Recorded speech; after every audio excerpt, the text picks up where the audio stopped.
இல்லை, இந்த இடத்துல அந்த கோவில் இருக்குமே, எல்லையம்மனுக்குன்னு ஒரு கோவில் இருந்ததே, என்ன ஆச்சு? அங்க எல்லையம்மன் இருக்காளா இல்லையா?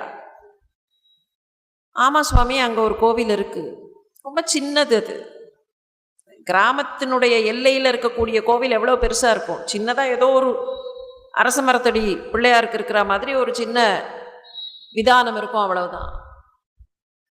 இவர் சொன்னார், அவளை நீங்கள்லாம் கவனிக்கல,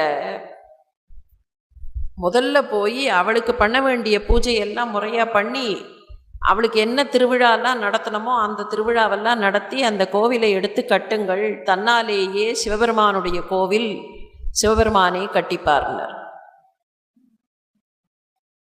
நடந்தது.